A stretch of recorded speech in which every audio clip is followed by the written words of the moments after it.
Students, स्वागत है आपका अपने चैनल MGM कैरियर इंस्टीट्यूट में।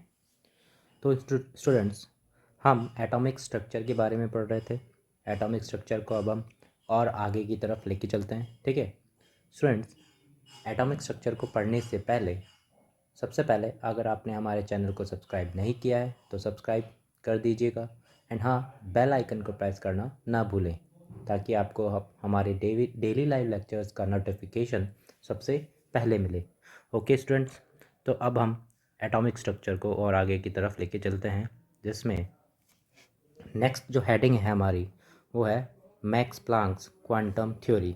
मैक्स प्लैंक्स क्वांटम थ्योरी, इस थ्योरी के कुछ पॉइंट्स थे, वो पॉइंट वाइज हम इसको स्टडी करेंगे। ठीक है, तो फर्स्ट पॉइंट है इसका, इलेक्ट्रॉन डज नॉट इमिट और absorb energy while revolving in energy levels, it is called stationery state.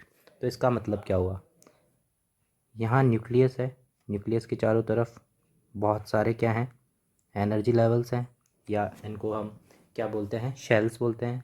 ठीक है student sorry, electron does not emit और absorb energy while revolving in energy levels means अगर electron यहाँ है और अगर electron यहाँ है और ये इसी एनर्जी लेवल में घूम रहा है, तो ना तो ये एनर्जी को एब्जॉर्ब करेगा ना ही ये एनर्जी को एमिट करेगा। ठीक है, और इनको बोलते हैं हम स्टेशनरी स्टेट। ठीक है, इस चीज़ को हम क्या बोलते हैं, इलेक्ट्रॉन जो है स्टेशनरी स्टेट में है। ओके, ये चीज़ समझ में आई। Okay, second point, in transition of electron energy is emitted और absorbed in small packets called quanta. लेकिन जब ट्रांजिशन होने लगता है, सपोज कि दो एनर्जी लेवल हैं, यहाँ एक इलेक्ट्रॉन होगा, यहाँ इलेक्ट्रॉन होगा, ये वाला इलेक्ट्रॉन इधर आ गया और सपोज़ ये वाला इलेक्ट्रॉन यहाँ आ गया, तो इसको ट्रांजिशन बोलते हैं। जब ट्रांजिशन होने लगता है तो जो एनर्जी है वो इमिट भी होती है और एनर्जी जो है एब्जॉर्ब भी हो सकती है, मतलब दोनों ही चीज़ें हो सकती है, इमिट भी या फिर एब्जॉर्ब भी। और वो एनर्जी जो है स्मॉल एनर्जी के पैकेट्स के फॉर्म में इमिट या फिर एब्जॉर्ब होगी, और इन एनर्जी के पैकेट्स को हम क्या बोलते हैं, क्वांटा। और यही चीज़ अगर लाइट के रेस्पेक्ट में होती है, ठीक है, तो उन एनर्जी के पैकेट्स को हम बोलते हैं क्या, photons sorry, quanta of light is known as photon, मतलब उन एनर्जी के पैकेट्स को हम फोटोन बोलते हैं। तो यहाँ पे डायग्राम में उन फोटोन्स को ऐसे दिखाया हुआ है। ठीक है, इनको फोटोन बोलते हैं, एनर्जी का पैकेट है। ठीक है, तो होता क्या है यहाँ पे देखो, यहाँ पे न्यूक्लियस है और यहाँ पे कुछ इस तरीके की आपको लाइंस दिखाई दे रही हैं, और ये जो लाइंस हैं ये शेल है, तो इसको हम बोल देते हैं फर्स्ट शेल, इसको बोल देते हैं second, and this is third shell. और फर्स्ट शेल की एनर्जी को मैं बोल रहा हूँ E1, E2 एंड E3। तो ये कॉन्सेप्ट मैं थोड़ा सा पहले बता रहा हूँ, ये बोर मॉडल में आता है। जैसे जैसे हम शेल्स का नंबर बढ़ाते हैं वैसे वैसे एनर्जी बढ़ती जाती है, मतलब E1 की एनर्जी सबसे कम होगी, देन E2 की, देन E3 की। इतना चीज़ आपको समझ में आ चुकी होगी। ठीक है अगर इलेक्ट्रॉन यहाँ है, यहाँ से सपोज इलेक्ट्रॉन E1 से E2 में जा रहा है, मतलब वो लो एनर्जी लेवल से हाई एनर्जी लेवल में जा रहा है, और सपोज इलेक्ट्रॉन यहाँ है और यहाँ से वो यहाँ पे आ रहा है, तो वो हाई एनर्जी लेवल से लो एनर्जी लेवल में आ रहा है। ठीक है, अब हर एक ट्रांजिशन के साथ में स्टूडेंट्स एक फोटोन कंबाइंड रहता है, इसके साथ में एक फ़ोटोन हमेशा रहता है, और एक ट्रांजिशन के साथ में हमेशा एक ही फ़ोटोन रहेगा। ठीक है, ये एनर्जी का पैकेट है, इसको फोटोन बोलते हैं। ठीक है, अब सपोज़ जब E1 से E2 जा रहा है तो ये लो एनर्जी लेवल से हायर एनर्जी लेवल में जा रहा है, तो यहाँ पे जो एनर्जी है उसको ज़्यादा लेनी पड़ेगी। अगर एनर्जी लेनी पड़ेगी तो यहाँ पे क्या होगा, एब्जॉर्प्शन, एनर्जी का एब्जॉर्प्शन होगा। ठीक है, और अगर वो हायर एनर्जी लेवल से लोअर एनर्जी लेवल में आ रहा है तो यहाँ पे क्या होगा, emission.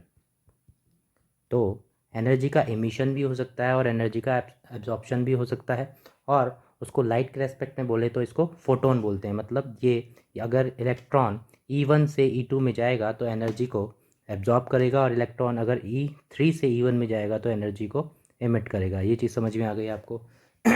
Okay, next, calculate number of emitted and absorb photon. हमें एक डायग्राम दे रखा है, उसमें इमिटेड एंड एब्जॉर्ब फोटोन बताने हैं। तो इमिट कब होगा? जब हायर एनर्जी लेवल से लोअर एनर्जी लेवल में आएगा। मतलब यहाँ पे मुझे इमिटेड जो फोटोन है वो दिख रहे हैं 3। क्यों? क्योंकि एक तो आ रहा है N5 से N3 में, ये वाला, यहाँ पे एक फोटोन आ रहा होगा, ठीक है। दूसरा है N4 से N2 में, दिस इज एंड तीसरा है N2 से N1 में, तो यहाँ पे एक फोटोन इमिट हो रहा होगा। ओके, अब मैं थोड़ा सा कलर चेंज कर देता हूँ ताकि आपको समझ में आ जाए।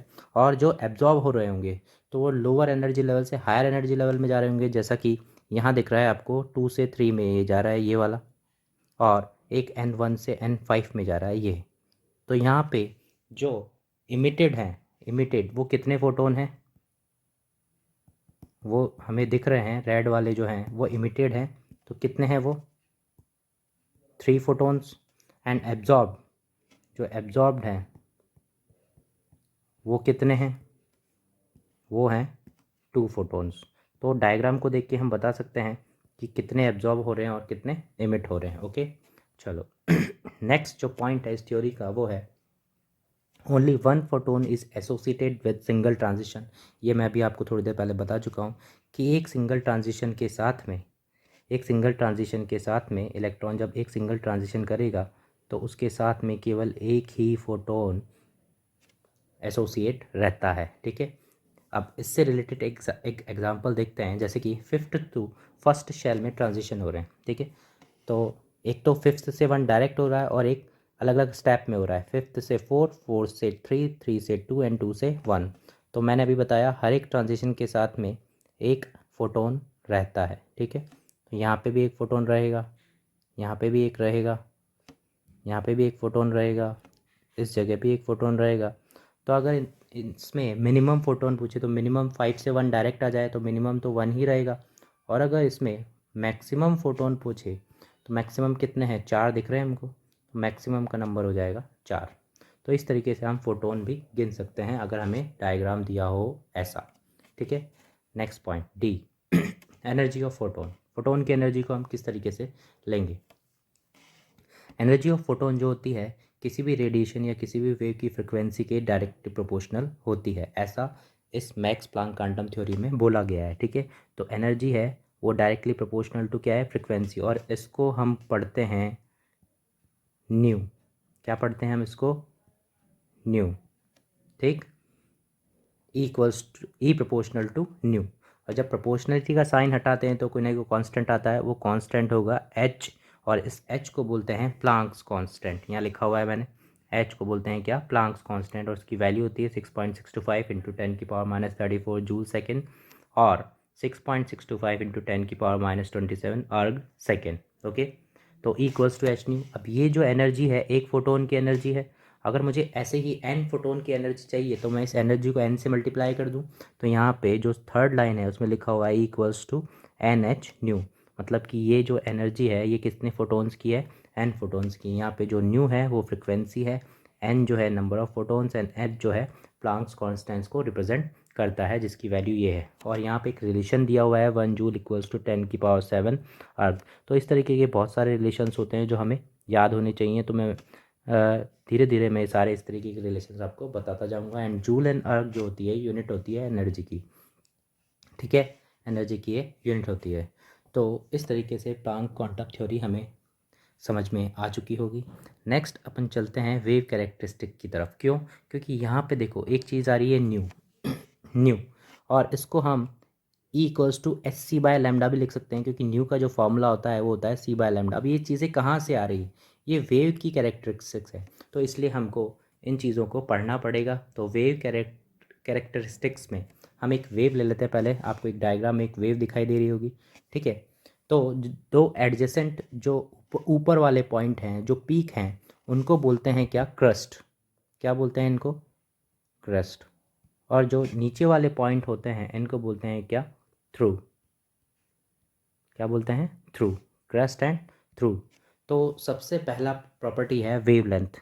इसको रिप्रेजेंट करते हैं लैम्डा से, यहाँ पे लिखा हुआ है लैम्डा, ठीक है। Wavelength lambda. वेवलेंथ क्या होती है? Distance between two adjacent crest और trough is known as wavelength. मतलब कि दो एडजेसेंट क्रस्ट या दो एडजेसेंट थ्रू के बीच का जो डिस्टेंस होता है उसको क्या बोलते हैं अपन? लैम्डा। ठीक है, और ये डिस्टेंस है तो इसकी यूनिट क्या होगी? मीटर और सेंटीमीटर, यही इसकी यूनिट होगी। ठीक है, second frequency sorry frequency. Frequency को हम न्यू से डिनोट करते हैं और कई कई जगह पे जो फ्रिक्वेंसी का डिनोशन साइन जो होता है वो क्या होता है? एफ। ठीक, तो फ्रिक्वेंसी क्या होती है? Total number of wave passed in 1 second. 1 second में किसी पॉइंट से कितनी टोटल नंबर ऑफ वेव्स निकल सकती हैं उसको, वो वेव की क्या बोलते हैं? फ्रिक्वेंसी। और फ्रिक्वेंसी का फॉर्मूला होता है सी बाय लैम्डा। सी आप सबको पता है क्या है? वेलोसिटी ऑफ लाइट, जिसकी वैल्यू होती है 3 × 10⁸ मीटर पर सेकेंड। एंड लैम्डा भी अपने थोड़ी देर पहले डिस्टेंस बिटवीन टू क्रस्ट और टू थ्रो। ठीक है, और इसकी यूनिट होगी 1/सेकेंड या फिर इसको बोलते हैं हर्ट्स। ठीक है, हर्ट्स। ठीक है, थर्ड है वेव नंबर। वेव नंबर को हम रिप्रेजेंट करते हैं न्यू बार से। New bar total number of wave present in 1 centimetre. 1 centimetre में जितनी भी वेव्स प्रेजेंट होंगी उसको क्या बोलते हैं अपन? Wave number. और वेव नंबर का फॉर्मूला होता है 1/लैम्डा। तो 1/लैम्डा होगा तो उसका यूनिट हो जाएगा metre inverse and centimetre inverse. तो ये स्टूडेंट्स ये सब क्या है? फॉर्मूलेज हैं और इनकी जो डेफिनेशंस है वो सब हमें देखनी पड़ती हैं क्योंकि ये कई जगह यूज़ होती रहती हैं। ठीक है, fourth one is time period.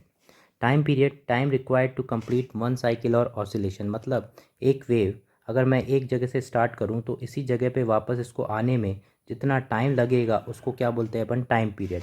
मतलब एक साइकिल या एक ऑसिलेशन पूरा करने में जितना टाइम लगता है उसको टाइम पीरियड बोलते हैं और कैपिटल टी से इसको डिनोट करते हैं। ठीक है, और इसका जो फॉर्मूला होता है T=1/फ्रिक्वेंसी या 1/न्यू, और यूनिट होती है इसकी सेकेंड क्योंकि ये टाइम है। ठीक है, तो इस तरीके से ये वेव की कैरेक्टरिस्टिक्स हैं।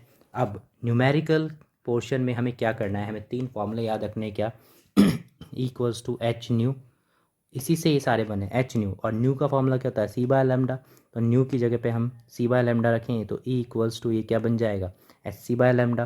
ठीक है, और 1/लैम्डा क्या होता है? न्यू बार होता है। तो E=Hc/न्यू बार। तो इन तीनों से, इन तीनों फॉर्मूलों में जो H है वो क्या है? कांस्टेंट है ना। H अगर कांस्टेंट एंड जो फर्स्ट वाला फॉर्मूला इसमें H कांस्टेंट है, अगर मैं इस कांस्टेंट को हटा दूँ तो E प्रोपोर्शनल टू क्या हो जाएगा? न्यू हो जाएगा डायरेक्ट। ये बहुत ही इंपॉर्टेंट रिलेशंस हैं, इन पे क्वेश्चंस होते हैं। ठीक है, अभी हम देखेंगे थोड़ी देर बाद। यहाँ पे H और C दोनों ही कांस्टेंट है, इसमें दोनों कांस्टेंट है तो E डायरेक्टली प्रोपोर्शनल टू 1/लैम्डा हो जाएगा। और यहाँ पे H और C दोनों ही क्या है? कांस्टेंट हैं, तो E प्रोपोर्शनल टू डायरेक्ट क्या हो जाएगा? न्यू बार हो जाएगा। इसका मतलब जब एनर्जी बढ़ती है तो फ्रिक्वेंसी एंड वेव नंबर दोनों बढ़ते हैं लेकिन डिस्टेंस कम हो जाती है। ठीक है, तो यहाँ से ये मेरे को चीज़ें समझ में आ गई और ये बहुत ही इम्पॉर्टेंट रिलेशंस हैं। ठीक, चलो आगे चलते हैं हम। इससे रिलेटेड कुछ क्वेश्चंस कर लेते हैं। जैसे कि इस क्वेश्चन में दे रखा है if two radiations have wavelength 2000 angstrom and 4000 angstrom respectively, then calculate ratio of frequency, wave number and energy of radiations. ठीक है, तो हमें दे रखा है टू वेवलेंथ मीन्स λ1 दे रखा है हमें 2000 एंगस्ट्रॉम एंड λ2 दे रखा है हमें 4000 एंगस्ट्रॉम। और हमसे पूछा है फ्रीक्वेंसी का रेशियो। तो फ्रीक्वेंसी का फार्मूला क्या होता है? फर्स्ट फ्रीक्वेंसी का रेशियो, तो फ्रीक्वेंसी का फार्मूला होता है ν=c/λ। सी तो कांस्टेंट है, इसका मतलब जो न्यू है वो प्रोपोर्शनल टू हो गया 1/λ के। तो अगर ν1/ν2 हमसे पूछे तो क्या कर दूंगा मैं? λ2/λ1। दिस इंप्लाइज λ2 कितना है? 4000, 4000 डिवाइड बाय 2000, तो ये रेशियो हो जाएगा 2:1। तो ये पहला आंसर आ गया हमारा। सेकंड हमसे क्या पूछा है इसमें? सेकंड पूछा है हमसे वेव नंबर का रेशियो। तो वेव नंबर क्या होता है? न्यू बार, और न्यू बार का फॉर्मूला आता है 1/λ। तो ये तो सीधा सीधा ही सेम है, nu bar proportional to 1/λ, then nu bar by 1 divide by nu bar 2 = λ2/λ1, और ये सेम आंसर आएगा। क्या आ जाएगा? 2:1। थर्ड वाला क्या है? एनर्जी। तो E प्रोपोर्शनल टू, अभी हमने देखा था 1/λ होती है, तो E1/E2 E1/E2 जो होगा वो क्या होगा, ऑब्वियसली λ2/λ1, और उसका भी आंसर क्या आ जाएगा अपने पास, सेम आंसर आएगा। तो तीनों का आंसर यहाँ पे क्या है, सेम है। ओके स्टूडेंट्स, चलो नेक्स्ट क्वेश्चन हम देखते हैं। Calculate frequency, wave number and energy of radiation having 10 angstrom lambda. मतलब हमें लैम्डा दे रखा है कितना, 10 एंगस्ट्रॉम। तो इसको मीटर में अगर मैं कन्वर्ट करूँ तो ये कितना हो जाएगा, 10 इंटू 10⁻⁻10 मीटर, because 1 angstrom equals to 10⁻⁻10 metre. अब हमसे क्या पूछा है, सबसे पहले तो फ्रिक्वेंसी पूछा है, तो फ्रिक्वेंसी का फॉर्मूला लगाते हैं, nu equals to C/λ, C 3 into 10⁸ and lambda 10 into 10⁻⁻10। इसको सॉल्व करेंगे जब हम तो ये आ जाएगा 3 इंटू 10⁻², और न्यू का जो यूनिट होती है वो होती है सेकेंड इनवर्स। ठीक है। अब हमसे क्या पूछा है, wave number means nu bar equals to 1/λ, 1 divide by 10⁻⁹ that is 10⁹ metre inverse. ठीक है। और तीसरा पूछा है हमसे एनर्जी, तो एनर्जी क्या होता है, E इक्वल्स टू hc/λ, बस वैल्यूज पुट कर दो। h की वैल्यू कितनी, 6.625 into 10⁻34 into C 3 into 10⁸ divide by lambda 10⁻⁹ 10 into 10⁻10 को मैं 10⁻⁹ लिख सकता हूँ। तो ये आंसर आएगा अपना जूल में। इसको कैलकुलेट करेंगे तो हमारे पास आंसर निकल के आ जाएगा। ओके स्टूडेंट, नेक्स्ट क्वेश्चन है, एक हमें डायग्राम दे रखा है इस तरीके का, और इसमें पूछा है कि कौन से रिलेशन करेक्ट हैं। तो 1 बाय 1 हमें रिलेशन चेक करने पड़ेंगे स्टूडेंट्स। ठीक है। तो देखो यहाँ डायग्राम को देख के पता चल रहा है कि जो E3 की वैल्यू है, ठीक है, जो E3 की वैल्यू है वो E1 प्लस E2 के बराबर है। ऐसा देख के पता चल रहा है E3 जो है E1 प्लस E2 के बराबर है, तो ये वाला रिलेशन सही होगा। लेकिन जो मैं फर्स्ट दे रखा है उसमें दे रखा है E1 plus E3 equals to E2, तो ये आंसर हमारा गलत हो गया। सेकंड देखते हैं, न्यू। तो एनर्जी का फॉर्मूला न्यू की टर्म्स में क्या होता है, E इक्वल्स टू क्या होता है, H nu, equals to H nu. तो यहाँ पे E3 की जगह मैं इस तरीके से लिख सकता हूँ, H⁻³ equals to H⁻⁻1 plus H⁻2। यहाँ से H सब जगह से कैंसिल हो गया, तो न्यू3 की वैल्यू न्यू1 प्लस न्यू2 के बराबर आ जाएगी। ठीक है, तो ऐसा तो हमें दिख रहा है सेकंड में, तो ये आंसर हमारा हो जाएगा। ठीक है। थर्ड वन E की वैल्यू लैम्डा की टर्म्स में क्या होती है, E इक्वल्स टू hc/λ। तो E3 equals to hc divide by λ3 equals to hc divide by λ1 plus hc divide by λ2। यहाँ hc सब जगह से कैंसिल हो गया, तो ये हो गया 1/λ3 इक्वल्स टू, इसको सॉल्व करेंगे तो λ2 प्लस λ1 अपॉन λ1 λ2। तो यहाँ से λ3 की वैल्यू आ जाएगी λ1 λ2 अपॉन λ1 प्लस λ2। तो ऐसा तो नहीं दिख रहा है मुझे थर्ड में, तो ये भी हमारा आंसर नहीं होगा।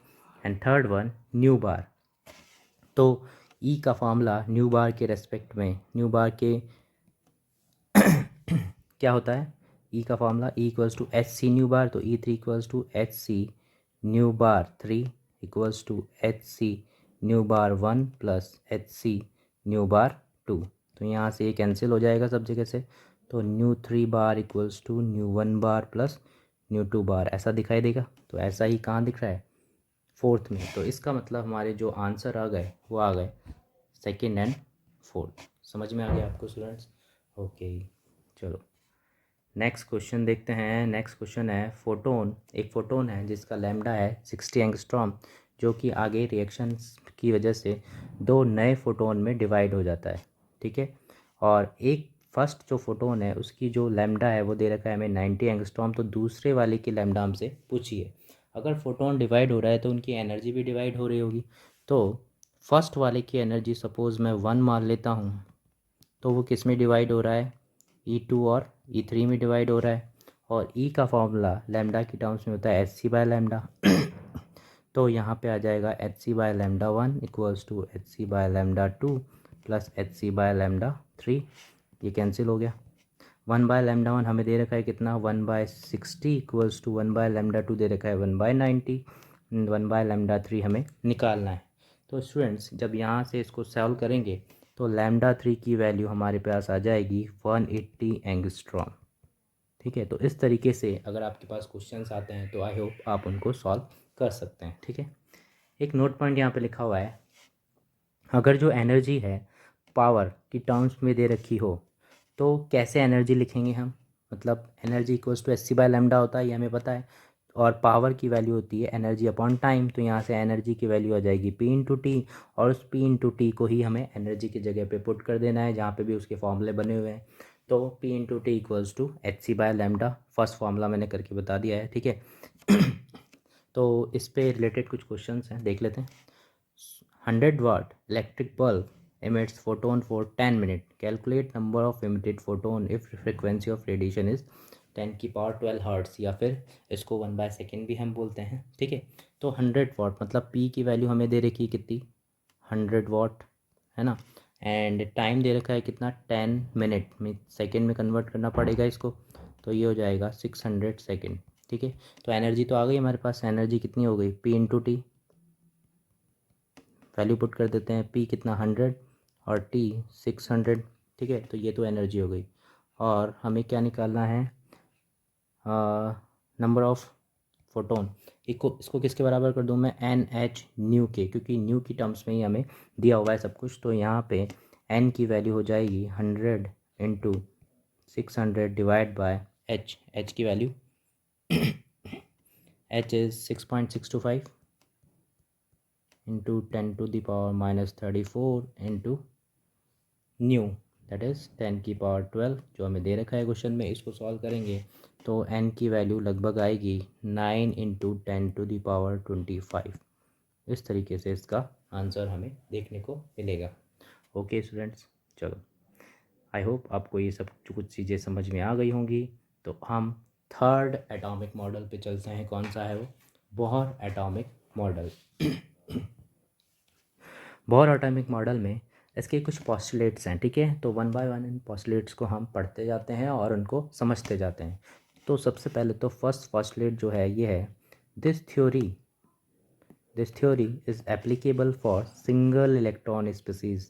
जो सिंगल इलेक्ट्रॉन स्पीसीज़ हैं केवल उनके लिए इस थ्योरी को लगाया जा सकता है। जैसे कि एग्जांपल है हाइड्रोजन, तो इसमें 1H1, तो इलेक्ट्रॉन कितना है इसके अंदर 1, हीलियम प्लस में से एक इलेक्ट्रॉन निकल जाएगा तो एक ही बचेगा, लिथियम +2 में से 2 निकल जाएंगे तो एक ही बचेगा, बेरिलियम +3 में से 3 निकल जाएंगे तो एक ही बचेगा। क्योंकि मैं लास्ट वीडियोज़ में मैं ये बता चुका हूँ, जब पॉजिटिव चार्ज बनता है तो इलेक्ट्रॉन की कमी हो जाती है।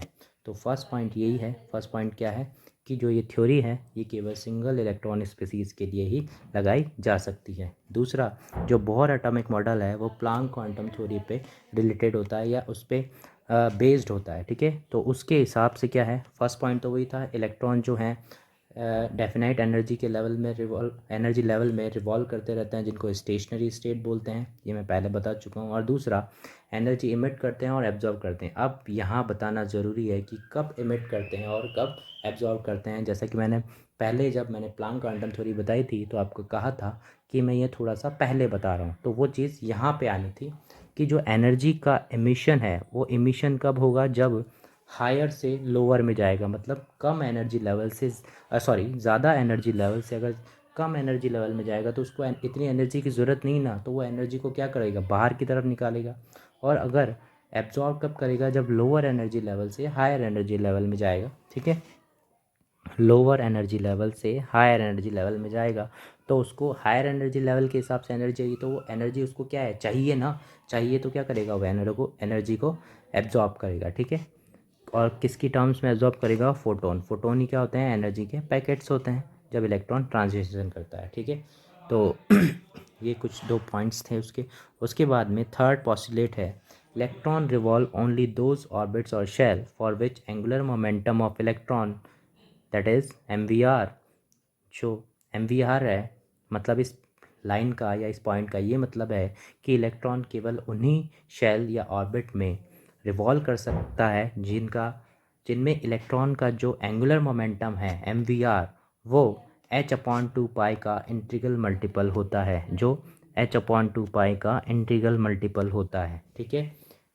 MVR जो है n/h/2 होता है, या फिर MVR जो है h/2 का इंटीग्रल मल्टीपल होता है। इंटीग्रल मल्टीपल होता है तो n जो है 1 2 3 4 5 ऐसा ही हो सकता है, एन 1.5, 2.5, 2.3, 4.4 इस तरीके का नहीं हो सकता, ठीक है।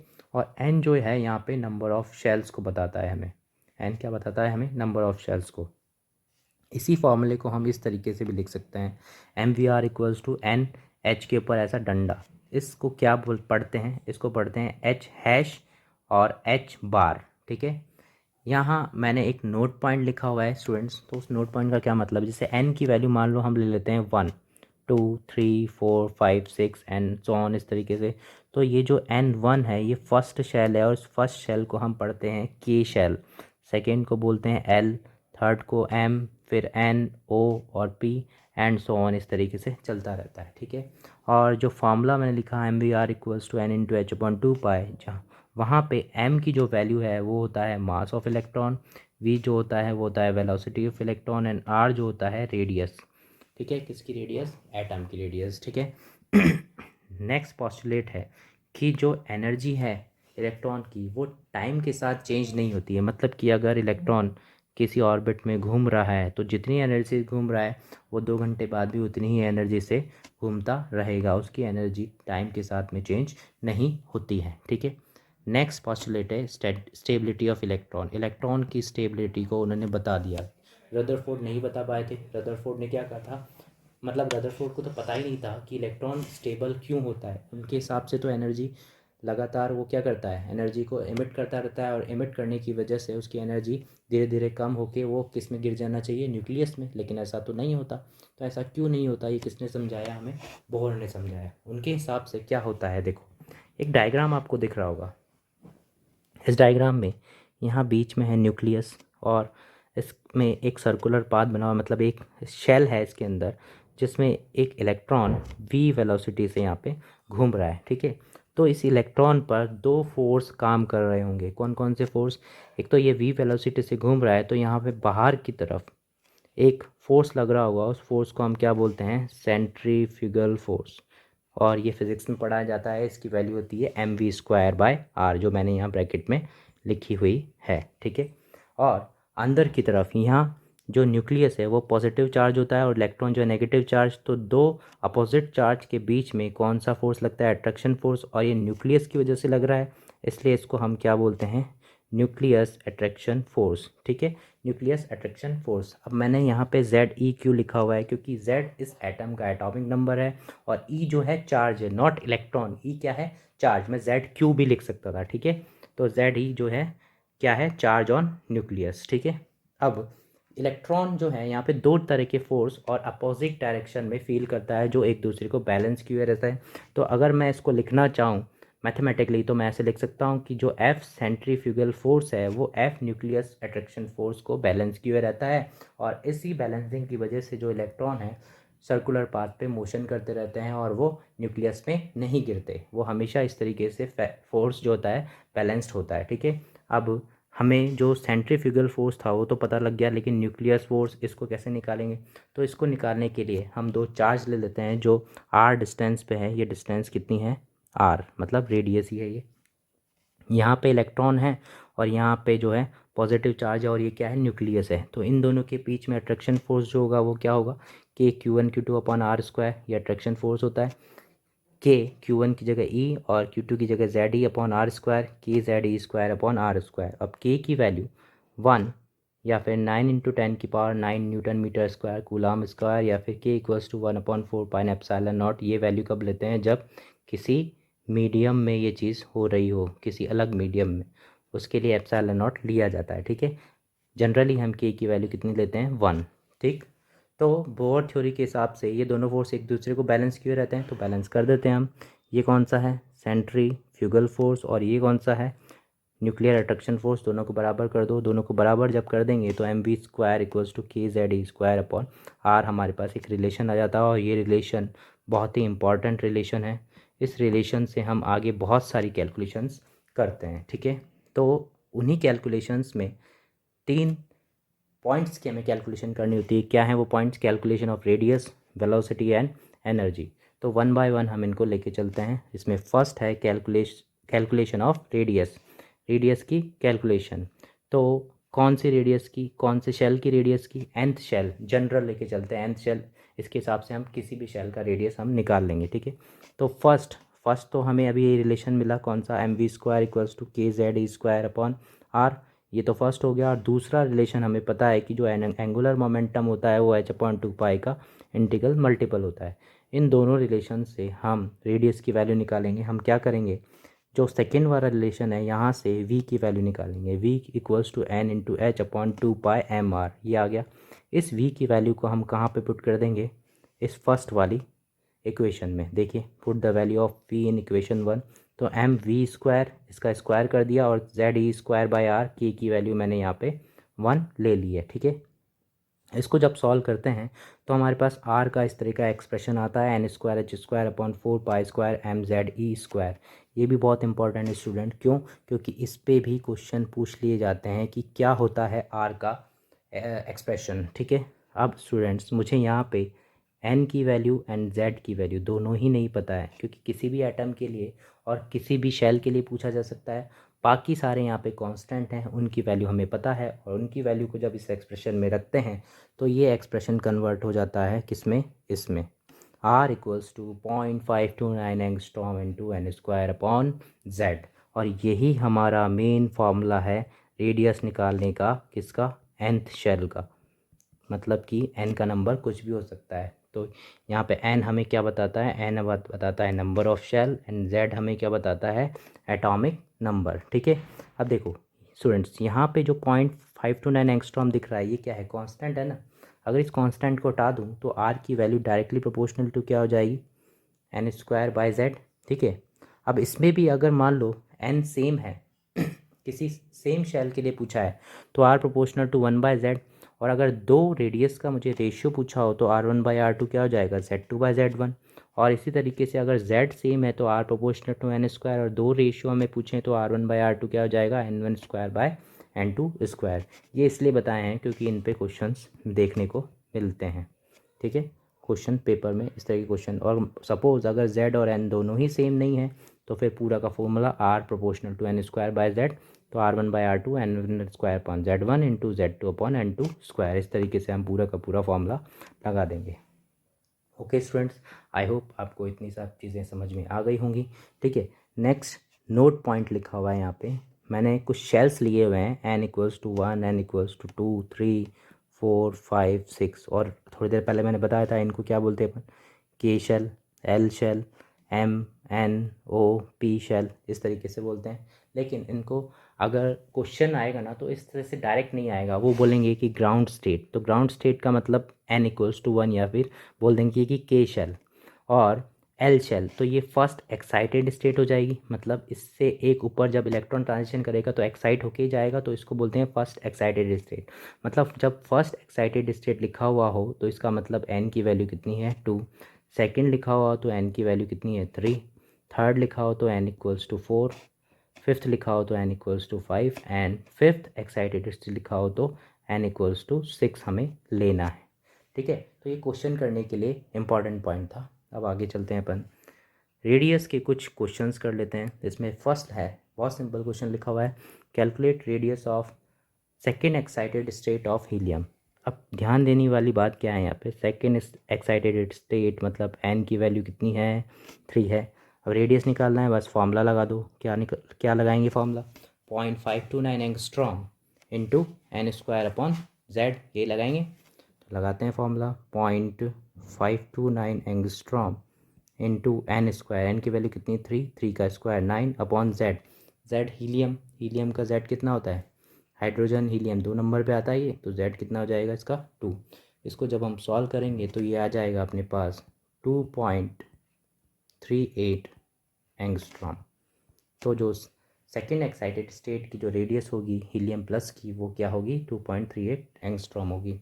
दूसरा क्वेश्चन, हमें एक रेशियो दिखाई दे रहा है, ये रेशियो हमें निकालना है। इस रेशियो का मतलब क्या है, हमें सेकेंड रेडियस जो है हाइड्रोजन के लिए, फर्स्ट रेडियस जो है हीलियम प्लस के लिए, एंड सेकेंड रेडियस जो है बेरिलियम +3 के लिए, इन तीनों का हमें क्या लेना है, रेशियो लेना है। तो बस फॉर्मूला लगा देते हैं सीधा, second radius 0.529 angstrom into n², मतलब सेकेंड का स्क्वायर 2 का स्क्वायर 4 बाय हाइड्रोजन का Z1 रेश 2, 0.529 angstrom into N square 1 divide by hydrogen helium plus 2 and 0.529 angstrom into N square मतलब 2 का square 4 divide by Z, Z कितना 4 ही आएगा।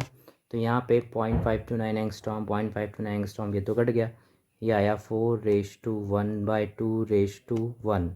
तो इसको हम सिंप्लीफाई करेंगे तो ये आ जाएगा 8^1/2। तो ये हमारा फाइनल आंसर हो जाएगा। ओके स्टूडेंट्स, नेक्स्ट हम देखते हैं calculate distance between second excited state and first excited state. तो ये पता लग गया, सेकेंड एक्साइटेड स्टेट मतलब n=3 and first excited state मतलब n=2। तो हमसे पूछा है n3 और n2 के बीच का डिस्टेंस किसके लिए, हाइड्रोजन एटम के लिए। तो बस हमें डिस्टेंस पूछिए मतलब रेडियस पूछिए, तो 0.529 एंगस्ट्रॉम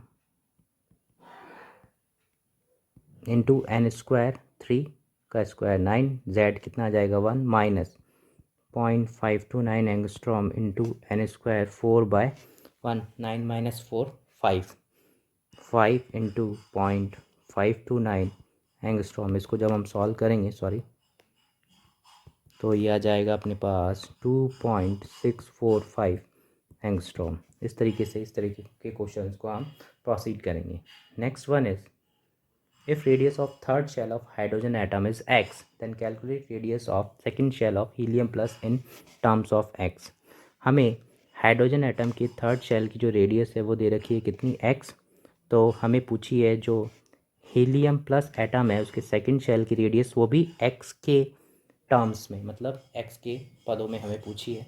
तो कैसे करेंगे, R3 दे रखी है हमें किसके लिए, हाइड्रोजन के लिए, वो कितना दे रखा है हमें x। तो R3 कैसे लिखूँगा 0.529 एंगस्ट्रॉम इंटू एन स्क्वायर मतलब 3 का स्क्वायर 9/1 = x। ठीक है, और सेकंड हमसे पूछा है R2 फॉर हीलियम प्लस, और ये हमसे पूछा है और वो भी x के रेस्पेक्ट में। तो R2 मतलब 0.529 एंगस्ट्रॉम इंटू एन स्क्वायर मतलब 4 डिवाइड बाय 2, और ये पूछा है।